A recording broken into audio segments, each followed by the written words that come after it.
Hi, and welcome to the Revelation. This is another episode where we're taking the book of Revelation and grabbing it in pretty good sized chunks and giving you some things to think about and at least doing at least a brush by of some of the bigger ideas that you find in the book. Today, we go to Revelation chapter 4, verses 1 through 11.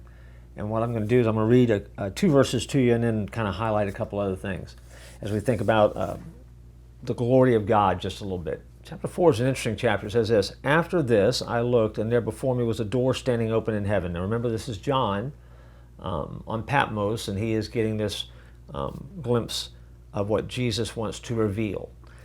"And the voice I first heard speaking to me like a trumpet said, 'Come up here, and I'll show you what must take place after this.' And at once I was in the Spirit, and there before me was a throne in heaven with someone sitting on it. Suddenly John, in the midst of this reveal, finds himself summoned to appear before the majestic throne of the King himself."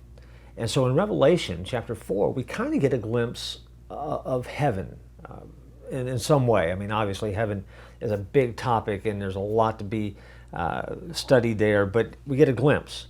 And John is at a loss to describe the beauty he witnessed because he's seeing the magnificent glory of God. So what he does is he compares it to the earth's most precious treasures, jewels and gemstones. I mean, look what he does. He says an emerald rainbow surrounded the throne. But this rainbow is a full circle, a reminder that in heaven all things are complete. Rainbows are a reminder of God's faithfulness. You remember that from the earliest days of Noah, this was the promise that God used to say that he would not destroy the world with a flood.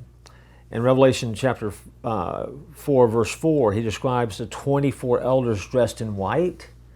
They are crowned in gold, and they probably represent the church before the throne of God. And then he talks about flashes of lightning and rumblings and peals of thunder in verse 5.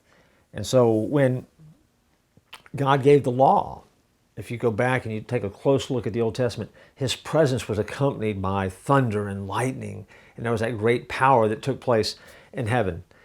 And so John goes on, and in verse 6, he describes a sea of glass, clear as crystal, surrounding God's throne. And then, of course, he talks about these four heavenly creatures, which are wild and woolly, and they have eyeballs all over them, and they have wings, and the eyes are on the wings, and they're covered in eyes. They tie probably back to the book of Ezekiel, if you're trying to connect some dots into prophecy and things like that. And these creatures are saying, "Holy, holy, holy is the Lord God Almighty, who was and who is to come." And that happens in verse 8. And so what happens when these creatures, these elders, they're all around the throne of heaven and they all fall down and they worship?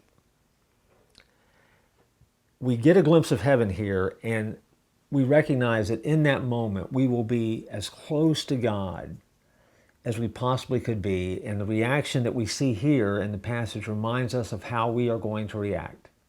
I know that we spend a lot of time in the course of our lifetime saying, one day when I get to heaven, I want to talk to God about this, I want to talk to God about this, I want to talk to God about this. But I have a feeling that before you do any chit-chatting with God, what you're really going to do is be in awe of his majesty, and you're going to fall in his presence, and you're going to worship.